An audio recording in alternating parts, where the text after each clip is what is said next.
Good mornings to all. Live IPO के YouTube channel में आप लोगों का स्वागत है। चलिए बात कर लेते हैं निफ्टी 50 के बारे में कि निफ्टी 50 आने वाले वीक में किस तरह से ट्रेड कर सकता है और उसके लिए क्या क्या इंपॉर्टेंस लेवल है, राइट। तो दोस्तों, जिस तरह से आप लास्ट 1 मंथ से हम देख रहे हैं कि भाई निफ्टी में बहुत ज़्यादा ऊपर चढ़ाव हो रहा है, राइट। यहाँ पर भी आप देख सकते हो, ये इस पॉइंट से लेके यहाँ तक जो वीकली की जो चार्ट होती है ना, आप यहाँ पर भी देखिए तो बहुत छोटी छोटी मूवमेंट होती थी। मतलब इतना ज़्यादा नो डाउट मूवमेंट है अपसाइड, लेकिन जो एक वीक में जो मूवमेंट होने वाली जो पॉइंट होती है ना, वो बहुत ही छोटी थी, कोई इतना बड़ा नहीं था। लेकिन आप यहाँ पर देखिए तो ये एक बिग रेड कैंडल है, एक ये भी एक रेड कैंडल, ये कैंडल देखिए, ये कैंडल देखिए, ये कैंडल देखिए, ये कैंडल देखिए।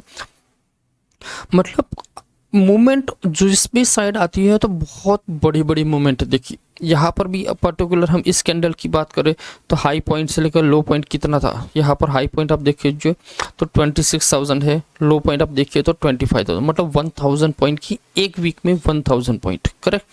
यहाँ पर आप देख सकते हो तो 24,009, मतलब 25,000 से लेकर डायरेक्ट आप देखिए तो 24,000, ये भी एक 1,000 पॉइंट हो गया। फिर एक यहाँ पर देखिए तो 24,700 से लेके 25,000, मतलब यहाँ से 1,200 पॉइंट की ये एक वीकली कैंडल है। सेम चीज़ यहाँ पर आप देख लीजिए तो 22,300 से लेके 23,300, मतलब ये भी एक 1,000 पॉइंट की मूवमेंट है।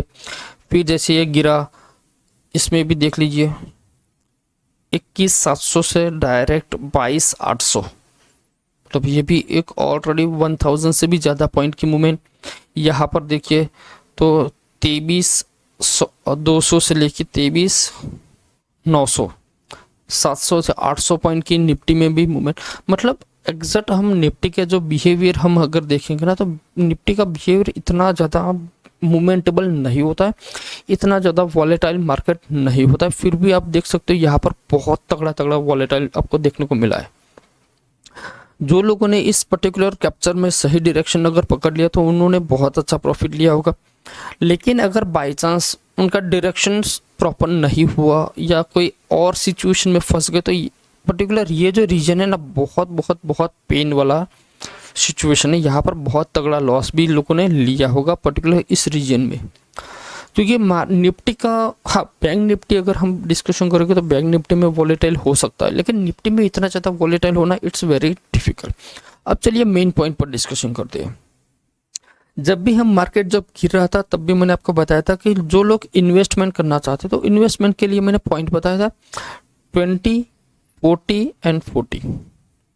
मैंने क्या किया, पहले 20 किया, फिर यहाँ पर 40 किया, अगेन ऊपर गया कोई बात, अगेन नीचे तो अगेन मैंने यहाँ पर 40% मेरा जो था मैंने इन्वेस्ट कर दिया। अब बहुत सारे लोग ये भी सोचे कि तो मान लीजिए मार्केट यहाँ पर आया तो क्या करेंगे, यहाँ पर आएगा तो हम हमारा जो दूसरा कैपिटल हम अरेंज करेंगे, हम यहाँ पर और इन्वेस्ट कर।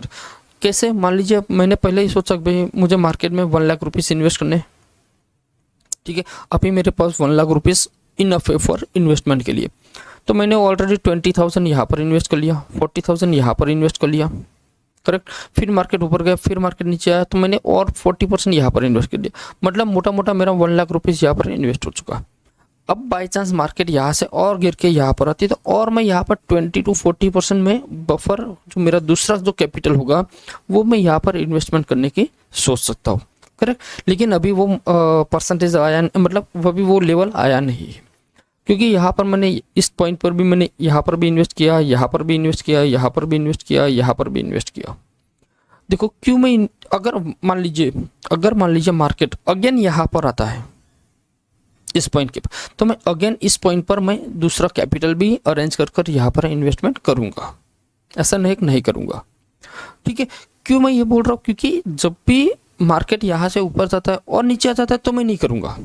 लेकिन अगर वो पर्टिकुलर मेरा 3 EMA है, एक है 50, एक है 100 और दूसरा है 200, इन तीनों का मूवमेंट मुझे कैप्चर करना है तो मुझे क्या करना पड़ेगा कि मान लीजिए यहाँ पर आया तो मैंने इन्वेस्ट किया, फिर ऊपर गया नो इन्वेस्टमेंट, यहाँ पर आया नो इन्वेस्टमेंट, ओके। यहाँ से नीचे गया, ऊपर गया, नो इन्वेस्टमेंट, यहाँ पर आएगा तो इन्वेस्टमेंट होगा, ओके। ऊपर गया, यहाँ पर 20 के पॉइंट के हिसाब से नहीं इन्वेस्टमेंट होगा, अगेन नीचे आया ओके, यहाँ पर इन्वेस्टमेंट करूँगा। अब आप लोग सोचोगे सर अब पर्टिकुलर बॉटम में ही क्यों इन्वेस्टमेंट करते, तो इसके पीछे का मैं रीज़न समझाता हूँ। मान लीजिए यहाँ पर ये एक 20 है, ठीक है, यहाँ पर इसको मान लीजिए, ओह सॉरी एक मिनट,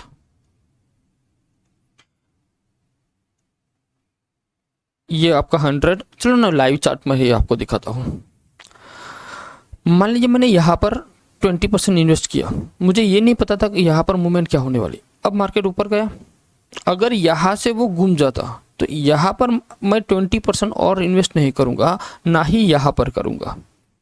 क्यों? क्योंकि ऑलरेडी उसने 50 EMA को उसने ब्रेक नहीं किया। अगर ब्रेक कर कर वापस नीचे आता तो मैं इन्वेस्ट करता।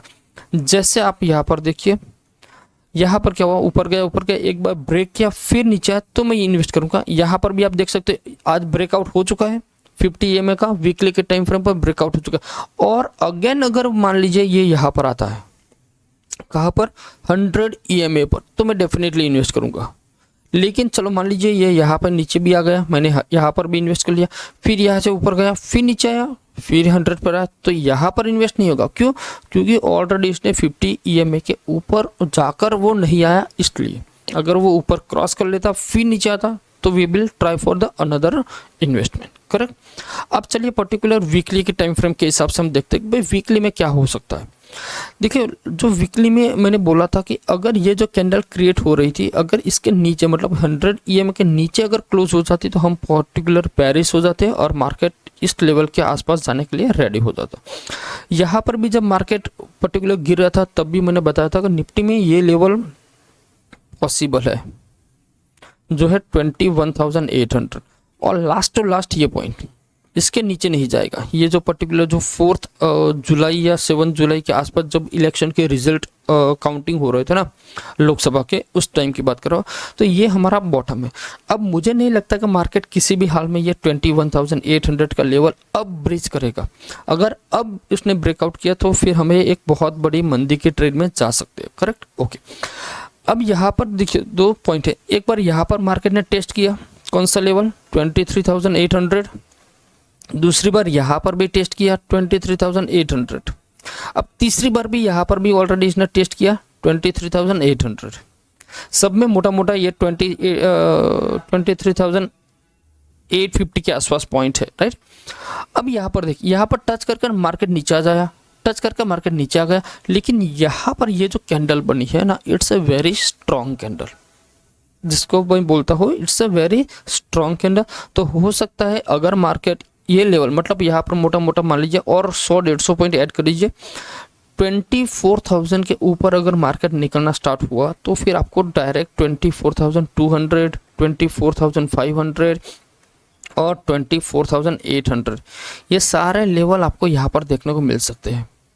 और ये एक अगेन रेजिस्टेंस का काम करेगा, जैसे यहाँ पर ये रेजिस्टेंस का काम कर रहा है, वैसे ही सेम टू सेम 24,800 का भी पॉइंट है जो आपके लिए एक रेजिस्टेंस का काम कर सकता है, जो आने वाले टाइम पर आपको यहाँ पर सस्टेन हो सकता है। तो यहाँ से अगर मार्केट ब्रेकआउट करता है तो यहाँ से भी आप मान लीजिए 1,000 पॉइंट की मूवमेंट आपको आने वाले टाइम पर आपको मिल सकती है। क्लियर? मतलब मैं वीकली के टाइम फ्रेम पर आई एम बुलिश। यहाँ से हो सकता है जैसे यहाँ से रिजेक्शन लिया है, यहाँ से रिजेक्शन लिया है, तो पहले ये जो मैंने एक लेवल मार्क किया है ना, उसको पहले डिफेंड होने दो, उसको ब्रेक होने दो, क्योंकि हो सकता है मार्केट यहाँ पर थोड़ा सा टाइम निकाले और भी नीचे आ सकता है और यहाँ से ऊपर भी जा सकता है। तो मैंने बोला ये जो लेवल है इट्स अ मेक और ब्रेक लेवल, जो आने वाले वीक में हमें पता चल जाएगा। अगर इसके ऊपर निकलता है तो we are bullish for the 24,800 के लेवल तक हम जा सकते हैं, और अगर इसके नीचे आया तो हो सकता है थोड़ा सा और नीचे आ सकता है मार्केट, कोई इशू नहीं। लेकिन अब मुझे नहीं लगता कि ये पर्टिकुलर 100 EMA के नीचे ये क्लोज करेगा। जब तक इसके नीचे क्लोज नहीं करता हम पर्टिकुलर बुलिश ट्रेड में बैठेंगे। हाँ, अगर मार्केट कभी भी वीकली के टाइम फ्रेम पर इसके नीचे क्लोज करता है तो हम पर्टिकुलर बेरिश जोन में चले जाएंगे, करेक्ट। तो ये हो गया वीकली के टाइम फ्रेम के हिसाब से। तो वीकली में हम क्या है, पॉजिटिव है, यहाँ से ऊपर जाने की पॉसिबिलिटी सबसे ज़्यादा है। दूसरा पॉइंट हम डिस्कशन करेंगे डेली के टाइम फ्रेम पर। देखिए डेली के टाइम फ्रेम पर किसी ने एक्सपेक्ट नहीं किया था कि एक्सपायरी के दिन इतनी बड़ी मूवमेंट हमें देखने को मिलेगी, किसी ने भी एक्सपेक्ट नहीं किया था, क्योंकि एट प्रेजेंट हम देखेंगे तब निफ्टी में एट प्रेजेंट बहुत से ऐसे मूवमेंट है जो हमने कभी किसी ने भी नहीं सोचा होगा कि इस टाइप की मूवमेंट आएगी। ये देखिए यहाँ से मार्केट कंटिन्यूस ऊपर गया बहुत अच्छा, फिर मार्केट ड्रास्टिकली नीचे आया, फिर मार्केट ड्रास्टिकली ऊपर गया। मतलब it's a very very very difficult situation for the trader, क्योंकि कोई समझ नहीं पा रहा कि भाई क्या कर, क्योंकि यहाँ पर जो लोगों ने ट्रेड लिया होगा उनको लगा कि मार्केट पॉजिटिव होगा, फिर मार्केट बहुत गिरा तो बहुत सारे लोगों ने यहाँ पर उस पोजीशन को क्लोज भी कर दिया, और जैसे क्लोज कर दिया अगेन मार्केट ऊपर। मतलब हर बार मार्केट ऐसा करता है। और मैंने जितने भी पर्टिकुलर करेक्शन हुए उस करेक्शन में मैंने एक चीज़ मैंने ऑब्जर्व किया, जिस दिन मार्केट पर्टिकुलर लोअर सर्किट लगाती है, ठीक है, जिस दिन मार्केट डाउन ट्रेंड में लोअर सर्किट, मतलब लोअर सर्किट टोटल 5 टाइप्स है, एक तो 5%, 10%, 15% और 20%। मेजोरिटी यहाँ तो बहुत रेयर गेस है, ये तो मानिए मत। जैसे फर्स्ट लोअर सर्किट होती है 5%, सेकंड लोअर सर्किट होती है 10%। अगर मार्केट 5% से ज़्यादा डाउन ट्रेंड में जिस दिन गिर गया इंट्राडे में, वही समझ लीजिए आपका बॉटम बनने वाला है। इससे नीचे अगेन मार्केट को जाना इट्स वेरी डिफिकल्ट, ठीक है। हाँ, अगर इसको भी सस्टेन नहीं करता और 5%, 6%, मतलब सेम डे अगर 5% पे रुका तो ठीक है, नहीं तो फिर 10% पे रुक जाएगा। और अगर 10% पे रुक गया और मार्केट स्टॉप हो गया तो समझ लीजिए ये आपका बॉटम बनने के लिए रेडी है, जो भी पॉइंट होगा। तो यहाँ पर भी सेम सिचुएशन हो गया, 5% के आसपास गिरा, फिर मार्केट में एक रिकवरी आई, फिर रिकवरी आई, फिर रिकवरी, फिर रिकवरी। मतलब यहाँ से सिर्फ और सिर्फ कितने दिनों में मार्केट ने ये पूरा रिकवरी किया हुआ है, सिर्फ और सिर्फ यहां पर देखिए कितने पॉइंट है, 2000 पॉइंट। कितने? 2000 पॉइंट, वो भी कितने, 1 2 3 4 5 6 7 7 डेज में उसने टोटल 2000 पॉइंट की रैली। मतलब ऑन एन एवरेज हम निकाल ले तो कितना ज़्यादा हो जाता है, मतलब 300 से भी ज़्यादा, 300 to 400 point in a per day market में मूवमेंट आपको देखने को मिली, करेक्ट। ओके, डेली के टाइम फ्रेम में जब हम एनालिसिस करते थे तब भी मैंने बताया था कि मार्केट में यहाँ पर आप देख सकते हो कि 100 और 200 EMA के ऊपर क्लोजिंग मिली है, तो ये अपने आप में एक स्ट्रॉन्ग क्लोजिंग है। तो यहाँ से मार्केट ऊपर के साइड जा सकता है, जो आपको लेकर जा सकता है 23,800, जो आपको हूबहू एक्सपायरी के दिन देखने को मिला। अब सबसे इंपॉर्टेंट पॉइंट, एग्जैक्ट हमारा टैरिफ यहाँ कहीं पर भी लगा और मार्केट गिरा, करेक्ट। तो हमारा मार्केट ने क्या किया, उस जितने भी टैरिफ वाले जो न्यूज़ हो उसको एब्जॉर्ब करके मार्केट ऊपर निकल चुका है। अब उसके कंपैरिजन में आप दूसरे मार्केट देखो, जैसे कि ये मार्केट है, जापान का मार्केट है, ठीक है। अब ये जापान का मार्केट का जो पर्टिकुलर ये जो लेवल है वहाँ पर भी अभी उसने टच नहीं किया, तो इसमें भी एक रैली अभी एक्सपेंड हो सकती है। दूसरा, अगर हम डाउ जोन्स में बात करें तो डाउ जोन्स में क्या हुआ था, यहाँ से उनका टैरिफ लगना स्टार्ट हुआ, ये गिरा, फिर ये गिरा, फिर ये गिरा, ठीक है।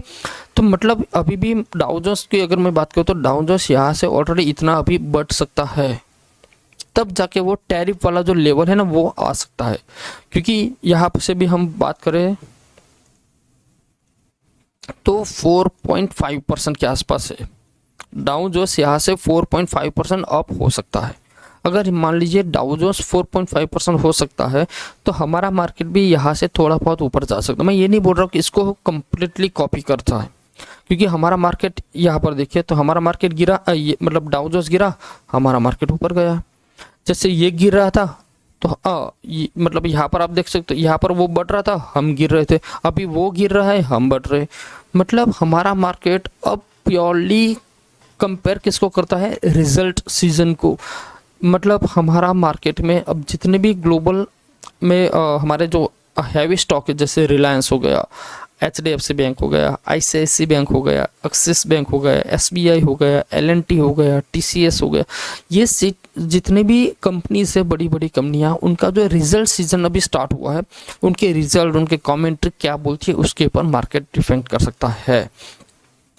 दूसरा पॉइंट आप ये याद रखिए कि यहाँ पर आपको लेवल किस तरह से निकालना है। इसके ऊपर निकला तो डेफिनेटली आपको 24,800 का लेवल दिखना है, और अगर इसके नीचे आया तो हो सकता है यहाँ पर मार्केट रुक सकता है 22 23,350 के आसपास, 23,350 इसने ब्रेक किया तो फिर आपको नीचे फर्दर के लेवल देखने को मिल सकते हैं, अदरवाइज नहीं देखने को मिल सकते। हो सकता है यहाँ पर एक छोटी सी डिप लगा दे फिर ऊपर जाए तो भी हो सकता है, या फिर मार्केट अगर इसी फ्लो में ऊपर गया तो फिर यहाँ पर एक अगेन डिप लगा सकता है।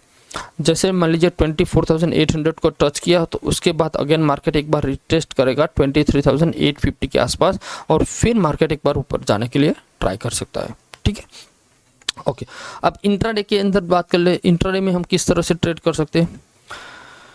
देखो बहुत सारे लोगों ने यहाँ पर भी पैसा बहुत लूज किया इस पॉइंट के अंदर, क्योंकि लोगों को पता ही नहीं था भाई इतना मार्केट क्यों बढ़ रहा है, क्योंकि लोग सोच रहे थे अभी गिरेगा अभी गिरेगा अभी गिरेगा अभी गिरेगा, लेकिन मार्केट कंटिन्यूअस, जिस दिन मार्केट ऊपर जाता है तो कंटिन्यूअस ऊपर जा रहा है और यहाँ पर थोड़ा सा मार्केट ने होल्ड किया हुआ है। अब हमारे लिए सबसे इंपॉर्टेंट पॉइंट हो गया, ठीक है, छोटी सी ही रेंज है, एक ये पॉइंट और ये हाई पॉइंट। ठीक है, तो मुझे तो ऐसा लगता है कि मार्केट यहाँ से ऊपर जाएगा, नीचे जाने के लिए पॉसिबल बहुत कम है। मंदी अगर आपको करनी है, ट्रेड करना है, तो इसके नीचे आप आपके जो भी चार्ट है ना उसके अंदर आप टाइम फ्रेम लगा देना 5 मिनट का टाइम फ्रेम, और आपको ये ईएमए लगा देना है 100 ईएमए और 200 ईएमए। देखो यहाँ पर भी मार्केट ऊपर गया, यहाँ से सपोर्ट लिया ऊपर गया, सपोर्ट लिया ऊपर गया, सपोर्ट लिया ऊपर गया, तो बार बार इसी पॉइंट को वो सपोर्ट ले रहा है। इसका मतलब हुआ कि मैं मार्केट किसी भी हाल में इस पॉइंट को वो ब्रेक करना नहीं चाहता। अगर ब्रेक करना होता तो यहाँ पर ब्रेक कर लेता, यहाँ पर ब्रेक कर लेता, यहाँ पर ब्रेक कर लेता। मैं ये नहीं बोल रहा कि यहाँ पर ब्रेक करेगा तुरंत हम ट्रेड ले लेंगे, हो सकता है इसके आसपास भी आ सकता है, यहाँ से भी वो रिवर्स, हाँ इसके नीचे डेफिनेटली आप पुट साइड जा सकते हो, लेकिन जब तक पर्टिकुलर ये लेवल ब्रेक नहीं होता तो आपको पुट साइड नहीं, चाहे आप 15 मिनट में ट्रेड को इनिशिएट कीजिए, कहीं पर भी मतलब देख लीजिए। इसके बाद यहाँ के बाद तो आपको कभी पुट में जाना ही नहीं था, सिर्फ और सिर्फ कॉल साइड की ही ट्रेड थी। और यहाँ पर देखिए जब ये पर्टिकुलर ब्रेक हुआ तो इसके बाद आपको कभी कॉल में जाना ही नहीं था, सब के सब पुट के ही ट्रेड थे। बहुत इजी मार्केट होता है, लेकिन हम क्या करते हैं मार्केट में इजी जो वे होता है ना उसको हम देखते नहीं है, जो हार्ड पॉइंट होता है ना उसको देखते हैं। अभी आप क्या करोगे, मान लीजिए बहुत सारे लोग ट्रेड करते हैं, कंसिस्टेंट प्रॉफिट भी होता है, देखिए आपने एक दिन 2000 का 3000 का 2000 का प्रॉफिट आपका बन रहा है, लेकिन मान लीजिए जिस दिन आपका 20,000 या 50,000 के आसपास का लॉस हुआ ना, तो फिर आप क्या करोगे, आपकी जो सिस्टम है ना उसको भूल जाओगे, किसी और की सिस्टम पे आप डिपेंडेबल होने स्टार्ट हो जाओगे, क्योंकि फिर आपको लगेगा भाई मेरी सिस्टम में कुछ प्रॉब्लम है, मेरा इतना बड़ा लॉस हो गया, ये हो गया। ठीक है, ऐसा नहीं होता मार्केट में। ये जो सिचुएशन हुआ 5% के आसपास का जो गैप डाउन ओपन हुआ वो नॉर्मल कंडीशन में कभी नहीं होता। ठीक है, ऐसा हार्डली आप मान लीजिए 2-3 साल में कभी एक बार होगा, इससे ज़्यादा नहीं होगा। हाँ, ये कभी होता है जब मार्केट में ऐसा समझ लीजिए कोई बहुत बड़ी इवेंट आने वाली हो या बहुत कोई प्रॉब्लमेटिक हो तो ही ऐसा पॉसिबल है, अदरवाइज नहीं। तो मार्केट में जो डर था वो टैरिफ का डर था, टैरिफ यहाँ से स्टार्ट हुआ, ये आप डेट देख लेते हैं कहीं पर भी है तो टैरिफ आई थिंक अप्रैल में स्टार्ट हुआ था ना, यहीं पर ही मान लेते हैं। यहाँ से टैरिफ का पॉइंट स्टार्ट हुआ, इस पॉइंट के आसपास से मार्केट गिरा, फिर मार्केट ऊपर आ गया। तो मतलब मोटा मोटा मान लीजिए अब टैरिफ के रिलेटेड कोई भी न्यूज़ मार्केट को इफेक्ट नहीं कर पाएगा। आपने देखा अगर चाइना के ऊपर 245% का टैरिफ लगा, लेकिन मार्केट हमारा कंटिन्यूस ऊपर की साइड चलता ही रहा है, उसमें कोई प्रॉब्लम्स नहीं। हाँ, अब जब 90 डेज कंप्लीट हो गए वो आएगा तब शायद हो सकता है थोड़ा बहुत मार्केट में इफेक्ट आए, लेकिन इतना ज़्यादा इफेक्ट नहीं आएगा जितना यहाँ पर आपको इफेक्ट देखने को मिला। करेक्ट है। तो इंट्राडे में अगर मान लीजिए किसी को मंडे के दिन ट्रेड करना है तो किस तरह से ट्रेड करेंगे वो हम यहाँ पर देखते हैं। ठीक है, सिंपल सी बात क्या करनी है, एक तो आपको ट्रेड करना है तो आप पहले ये पॉइंट आप ध्यान रखिए। ये कौन सा पॉइंट है, ये वाला 23,144, दूसरा है ये वाला 23,317। अगर मार्केट इस पॉइंट के नीचे आता है ये वाला तो ही हम पर्टिकुलर पुट में जाएंगे, अदरवाइज हम नहीं करेंगे। हाँ, यहाँ से अगर वो रिवर्स होता है तो डेफिनेटली आप यहाँ पर कॉल जाना, ये आपकी एसएल हो जाएंगी। सिंपल सा ही लॉजिक है। ठीक है, इसमें इतना ज़्यादा कोई रॉकेट साइंस नहीं है। आप कोई भी सिस्टम अप्लाई करते हो, लेकिन जो ईएमए वाला जो होता है ना उसके साथ आप थोड़ा बहुत आरएसआई भी लगा दोगे तो भी आपको एक इजीली ट्रेड आइडेंटिफाइड आप कर पाओगे। ठीक है, तो आई होप आपको ये मैंने जो सारे जो लेवल्स बताए, जो सिस्टम्स बताई, वो आपको समझ में आ गया होगा। फिर भी अगर आपको लगता है कि भाई मुझे कुछ और पॉइंट के बारे में सीखना है या और को भी कोई जानना है तो मुझे कमेंट बॉक्स में आपके व्यूज़ आप मुझे दे सकते हो, ठीक है। अगर वीडियो अच्छा लगता है तो वीडियो को लाइक एंड शेयर कर दीजिए। दूसरी बार चैनल पे आप फर्स्ट टाइम आए हो तो चैनल को सब्सक्राइब करना ना भूलें, क्योंकि आप जब सब्सक्राइब करते हो तो मुझे मोटिवेशन मिलता है, और मुझे जब मोटिवेशन मिलता है तो उसके बाद जब मैं वीडियोस को बनाता हूँ तो बहुत अच्छा रिजल्ट देता है। जैसे मैंने लास्ट टाइम भी एक मुझे मोटिवेशन मिला तो मैंने वीडियो बना तो बहुत अच्छा रिजल्ट मिला, बहुत अच्छा लोगों को प्रॉफिट हुआ था, ठीक है। तो सब्सक्राइब करना ना भूलें। अच्छे अच्छे कंटेंट्स भी हम लाएंगे। मैं आई थिंक कल शाम को एक वीडियो अपलोड करूंगा जो होगा विक्स के बारे में, कि विक्स हमारे लिए क्या इंपॉर्टेंट है। जो लोग पर्टिकुलर ऑप्शन ट्रेडिंग करते हैं उनके लिए विक्स क्या इंपॉर्टेंट है उसके बारे में हम थोड़ा सा डिस्कशन करेंगे, ठीक है। मिलते हैं नेक्स्ट वीडियो में। जय हिंद।